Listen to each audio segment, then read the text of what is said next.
Boo doo doo doo, just do stuff and things, almost puckered a little bit, writing a terrible song about stuff and things, that is how we do. Let's dance, boo doo doo doo, and stuff and things, can't stop doing stuff and things, burning the squirt, cloaca, boom, bam, now that ace that can't be stopped.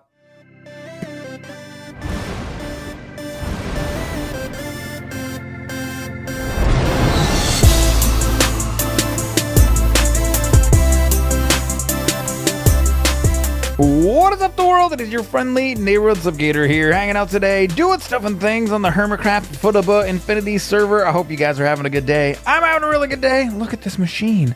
Oh my god.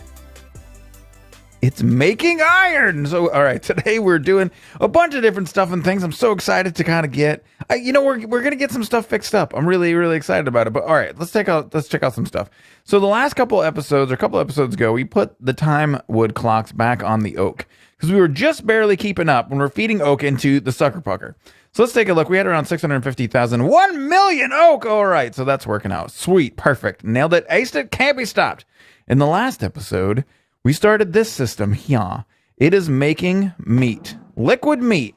So here is our liquid meat bedrockium drum. We have how many millions? 12 million liquid meats inside of there. It is unbelievable. Then over here, remember we made our meat packer. It's absorbing the liquid meat, squirting it into the device, and packing it into nice little packed packages that are packed. And now, in the ender chest, you can see every once in a while, it squirts one of those out. Now, we did this in the last episode. Let's see how many meat ingots we've made with one meat packer. 125,000 raw meat ingots. We cannot be stopped. This is the most amazing thing ever. We now have a lifetime supply of meat. We have all the meat we could ever want. So something else happened that I noticed. And what it was remember a couple episodes ago, this is like the Wayback Machine. Remember when?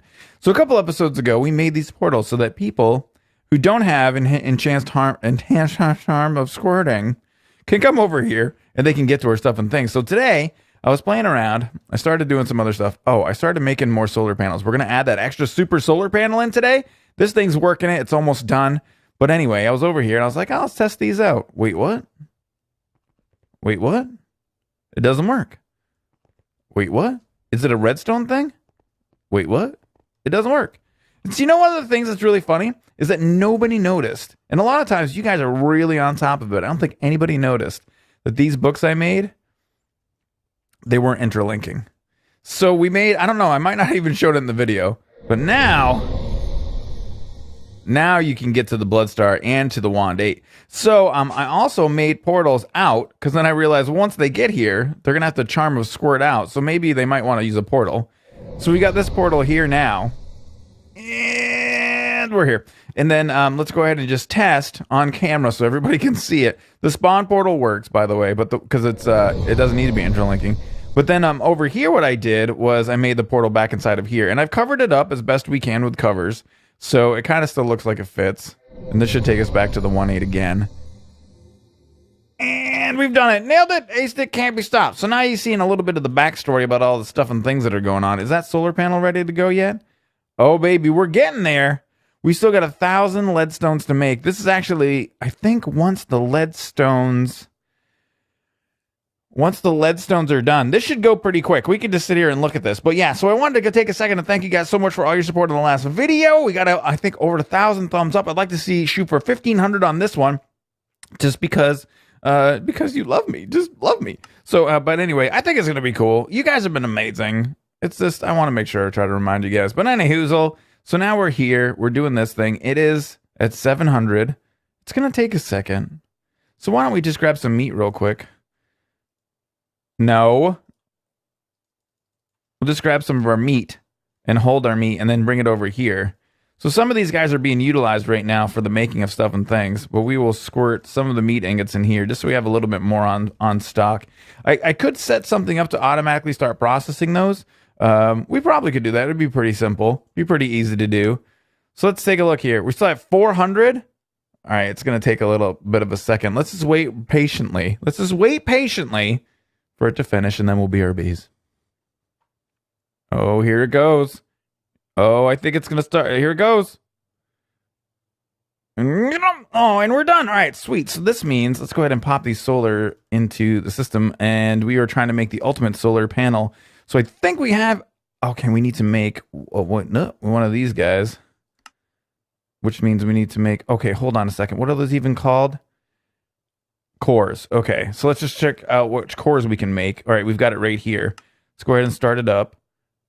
All right, we got it. We nailed it. Aced it. Can't be stopped. All right, let's look up the solars one more time. Oh, we can just go like this. Next. Start. Bam! It's a thing. We did it. Oh my God, it's amazing. We are about to double our solar power production. Let's go ahead and grab this, and we are going to go to... let's go to the treehouse so that we don't have the nighttime Mistcraft bug thing. So now we want to go to the lava age. And this brings us here. I think it's this early direction is where our solar stuff and things are. Should be popping up here any time. There it is. So because we have limited sorts of cabling, I don't know if there's a cable that will support this. It does 3,200 RF per tick. I think there is. I think it's that new duct stuff. What is that even called? These guys here, cryo-stabilized fluiduct. I think we'll transfer that much power. Actually, let's take a look at what these guys are like to make. They look really cool. But I mean, I was thinking easy route, you know what I mean? Slip power in. We can do send mode only, and then just take this guy. Bam! And that's it. It's done. Now, we could try to make that cryo tube stuff and things. It might be kind of fun to do, just to see what's going on. I got to maybe look it up and see. It's really too bad that it doesn't actually say, like, what the power transfer... Oh, here it is, right here. Oh, infinite cryo-stabilized fluiduct. Infinite RF per tick. This guy right here. That's the... Oh, because the empty one. Okay, I see. Transfers amount as per connection. This might be pretty cool to make. We need a fluid transposer with gelic cryothium. Let me see where it is the cryothium. So we're probably going to need cryothium dust, I think, to make that. And that is with blizz powder, which we've got. So maybe we can make that some of that duct. That would be pretty cool. But right now, I think if we head back to the 1.8, the entire time that we've been playing, pretty much since about, what do you think? After like week 1 or week 2, we've had the solar up. We have 600,000 or 600 billion widgets of RF in the system right now. But with now the double, we've just doubled our power generation capacity. So I think that that's pretty good. But at the same time, I think, why not make it better? Why not just make it even better? So let's see here. How many of these solars can we make now? We can craft another 3 of them. Can we craft 4 at a time? Let me see. We've already got the system really hooked up. Oh, no crafting CPUs available because what's in there? What are you actually doing right now? Wait, what? Okay, because it was too big. Okay, so solar, these guys, 3, next, start, bam. So also, in order to do this, I had to turn off the production of crafting tables. Oh my God, the sucker pucker absorbed, what was it, like 200,000 crafting tables? So let's go ahead. We need a crafting card. Let's take that. Let's pop this out of here like so. Let's go ahead and craft that. Use stocked items or craft while exporting. So it should turn that on now. Let's take a look here. There we go. And it's starting to export them into the system. All right, sweet. So now we can start crafting those again. I almost need... What we almost need is a kill switch for this. We could put a redstone card in there and then maybe just put a lever on it, and that would be a kill switch for it. So, but I don't think there's a way that we can make a certain export bus, which would be cool, but I don't think there's a way we can make a certain export bus utilize a certain crafting CPU, which we really want, so that we can always use the big crafting CPU for big jobs. And it really is too bad, in my humble opinion, that AE2 isn't smart enough to utilize the smallest CPU. It should. It just should automatically use the smallest one. That would be a little bit more efficient, I think. Or it may be doing something smarter that I'm not aware of, but it doesn't feel like right. All right, so let's go ahead and take a look at that fluiduct, man. I want to make some of that stuff. Infinite power transfer, I mean, why wouldn't you? So we need the cryo-stabilized fluiduct. That means that we have all this stuff. We have the electrum, we have the fused quartz. We're going to need redstone energy. Oh, we need full redstone energy fluiduct. So that's got to go into fluid transposer. That means we need the redstone energy fluiduct empty.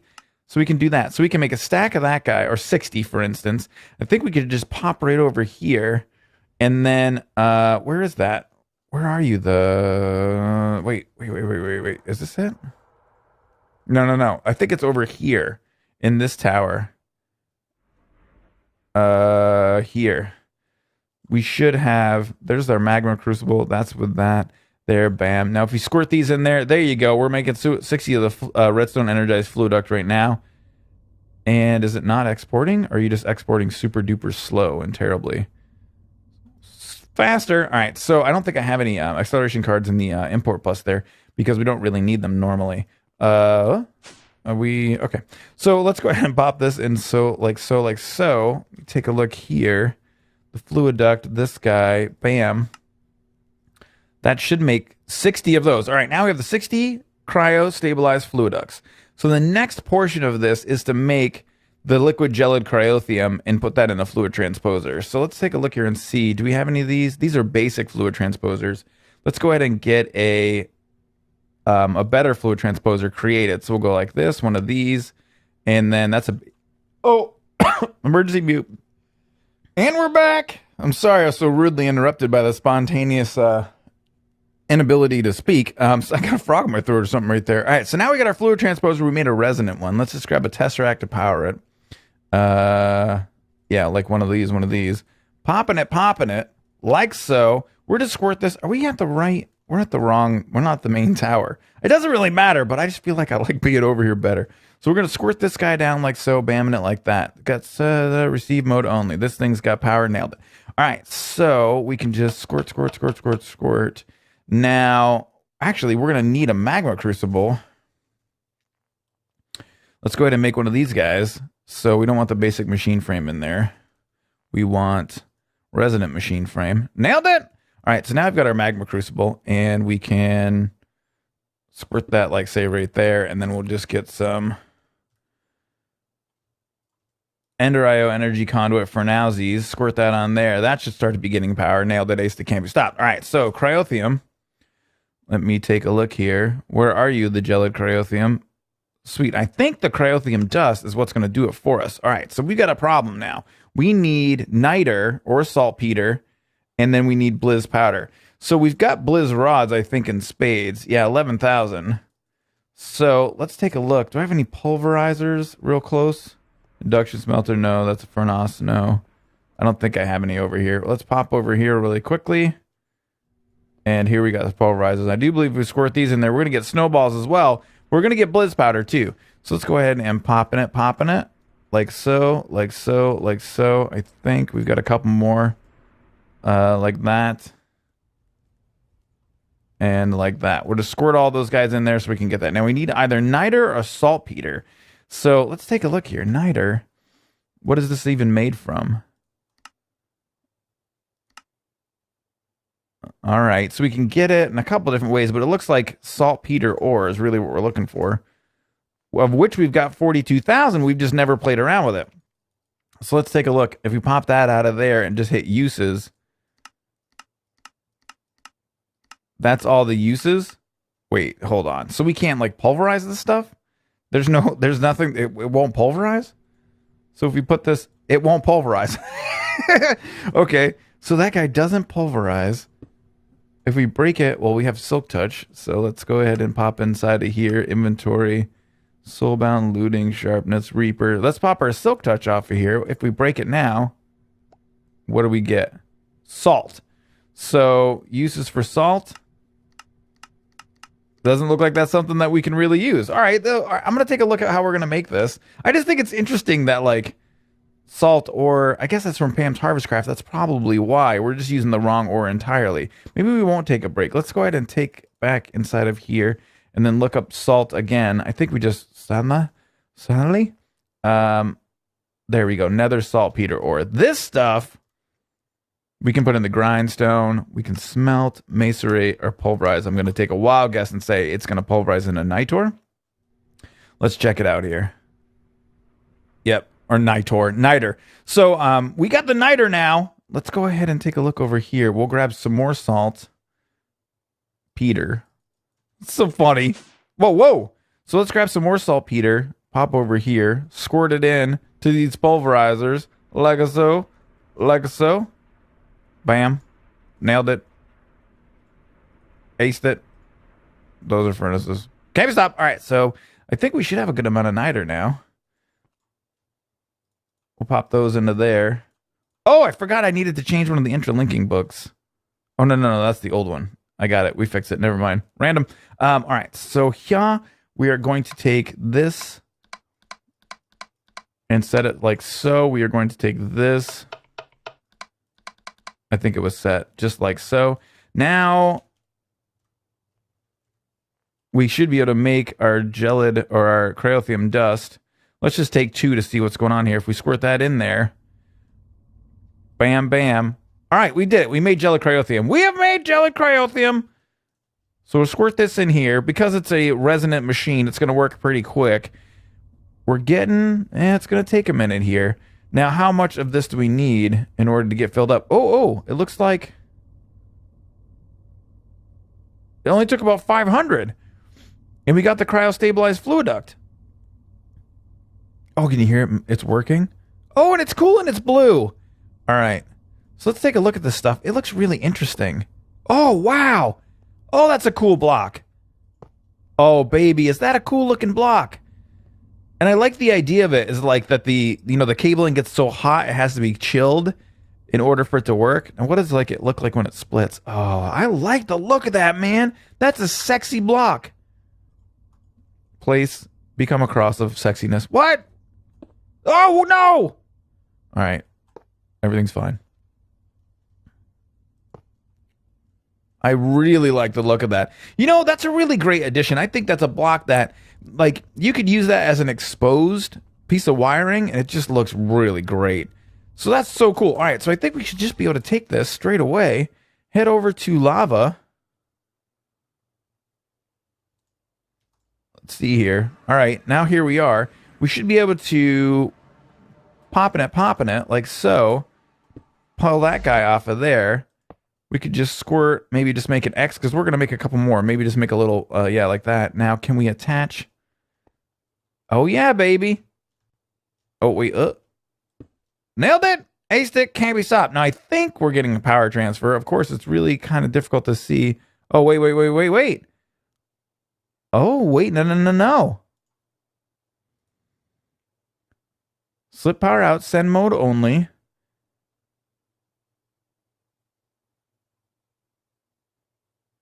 Weird. If you can see right there, the solar panel is filling up with power, which it shouldn't be. This is supposed to transmit an infinite amount of RF.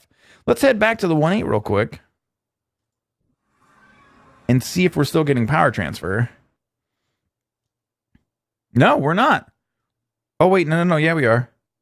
Oh, no, it's going down. Wait a second here. There's the power out. This is the power in right here. There's the little white dots that are showing, but there's really no power generation happening here. I think it's 6.25184. It just went down to 183. So we're actually not getting any power transfer from that. That's really weird. All right, I'm going to take a look at a couple stuff and things, and then I'll BRBs, peeps. And we're back, and I've been doing a ton of testing over the last hour or so with a bunch of different stuff and things, trying to figure out what's going on here. So straight away, one of the things I wanted to test is, does the cryo-stabilized fluiduct interface with Tesseract? I mean, it should, right? This is thermodynamics. This is thermal expansion. Here we got a fluiduct. It's not full of power. Popping that on there, bam, it's filling up. So it does work that way. So it does interface with the Tesseract. So we go back to the lava age here. Let's check this out. I just ended up hooking these guys back up to just Tesseracts to transfer the power. So it's time to take a look at this. Now, one of the first things that I noticed when I did this is going to be like a two-pronged brain thinker time attack. So is that we have no RF stored in this ultimate solar panel. So everything that's going into here is going into the Tesseract, and that's all going over to the draconic energy storage, and it's all squirting into the ball of amazingness. Now over here, this ultimate solar panel does have power in it. It's not transferring 100% of it through the Tesseract. Now I started doing a little bit of research on Tesseracts. Now they change the stuff every once in a while, and so sometimes I get confused with them. I just can't keep up with all the mods and all the changes. But I know at one point in time there was a 25% energy loss on the use of Tesseracts, and I do believe there was an unlimited input in a 10,000. There wasn't. I think there was an MJ output limit, but I'm not mistaken. That was changed, And there isn't one now. Like there's no limit. Unified point in space time can transfer items, fluids, and RF. And I do believe it's at, I could be wrong, but I do believe at this point in time it's unlimited input and output. I think so, but I'm not exactly sure. But anyway, I can tell you right here, we do have some sort of a bottleneck going on here. We do know that the cryo-stabilized fluid duct does work with Tesseracts. It does work with, you know, that other fluid transposer I had. But when we put it on here with these ultimate solar panels, it doesn't work. So I'm guessing there's an issue with using the cryo-stabilized fluid ducts with solar expansion, but I'm not exactly sure. I looked online, checked out a couple of different pages, tried to find some information about it, and I can't find anybody else that's having an issue. So, but we know that there definitely is an issue. If we pop this guy off and we pop this guy, that should actually start sucking power out of there now.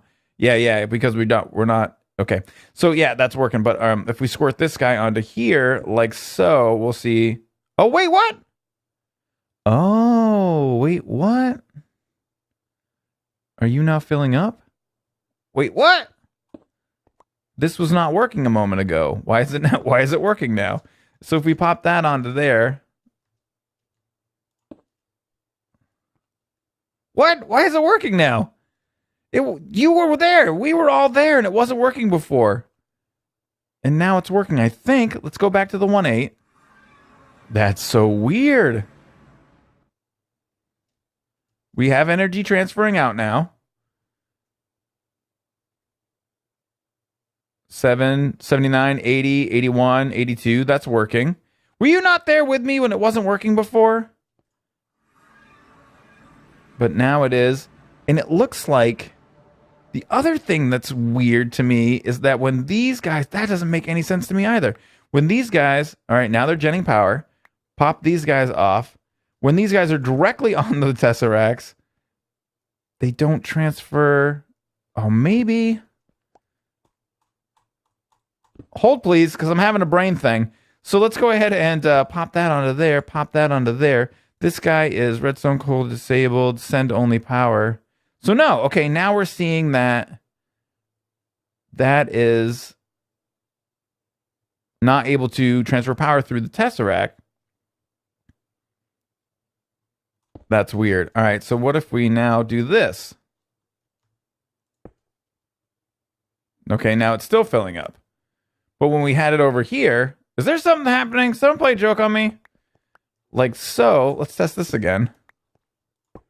I think we have a couple Tesseracts. I just want to make sure they're both set for the same thing. Okay, so now we'll put this down. That's filling up. That's full. Or that's empty. Picking these guys back up. Let's turn our magnet back on. Putting the cryo-stabilized fluid duct down.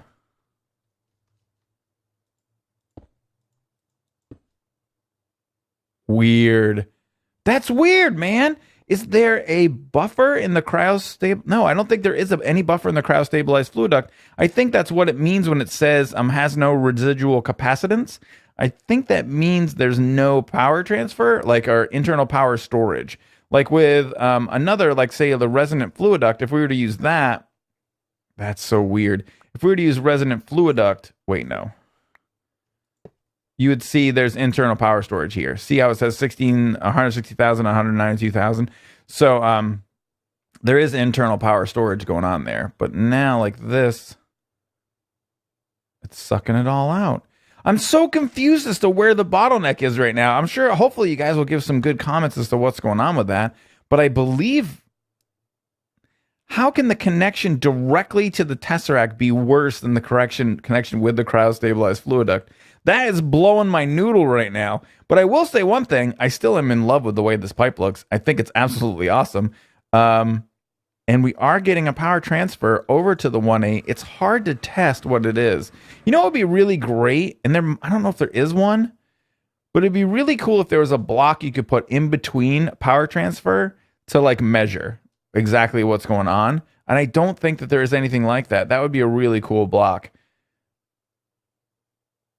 So this episode turned into something a little bit different. We did a little bit of kind of testing of what's going on with power systems and stuff like that. All right, we need a little bit more jelly cryothium. So oh wait, there we go. We just need cryothium dust. We'll make another 62 of those, squirt them in there. So it turned into a little bit of a power testing episode, but I really had a good time doing it. I like when stuff and things happen like that. Now, the other thing I did want to show you guys real quick, emergency mute. And we're back from the emergency sneeze. All right. There was one other thing that I did want to show you that was confusing me about the whole system here. Let's go ahead and head back to the lava dimension one more time. And I will show you guys this real quick. Let's popping these guys off. All right, now we'll take the ultimate solar panels and squirt them down here. This solar panel is transferring all of its power. This one's filling up, right? So now if we go back to the 1.8 and grab a Tesseract and we squirt that on the side of this energy pylon right here. Okay, like so. Now if we head back to the lava gen world, you'll see, oh, what? This is so weird. I just tested this and it worked. That is so weird. I just tested it off camera and adding that other Tesseract. Oh, wait, I might have it set wrong. I might have this guy set to send power.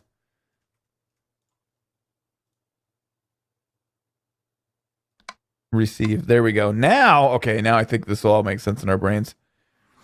We should see. No.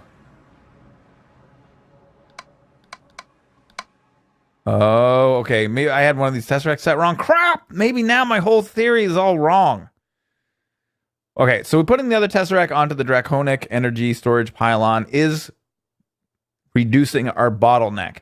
So that leads me to believe that, well, it could be the bottleneck is the sides of the Draconic energy pylon, or it could be that the bottleneck is the Tesseracts.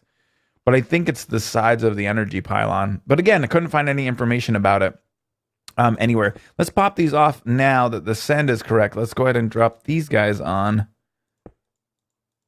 Popping it. We still see 0 in each one of those guys.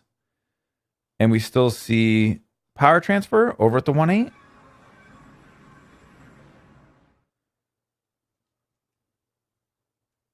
We definitely have power transfer. But it's really hard for me to tell exactly where my bottleneck is or what's going on here. But it was definitely fun. Like, I find this stuff to be really interesting. And like I said, I really would like a block that would be out there that would measure power transfer between items. I think that would be really, really cool. There probably is one that I just don't know about. Let me see here. If we just type in like measure, no, that's measuring tape. We're probably, I don't know. It might be out there. It's probably in a mod, might not be in this pack. But again, yeah, like I said, super interesting stuff and things. I thought it was cool. Unfortunately, still not really sure exactly what's going on. But at the very least, we found a cool new block to play around with. But that's going to be it for today, guys. That's all the time we have. I hope you had fun. A little bit of a technical episode doing some power transfer stuff and things. If you guys liked the video, please don't forget to hit the like button. Feel free to share and favorite it as you see fit. May the stuff and things be with you.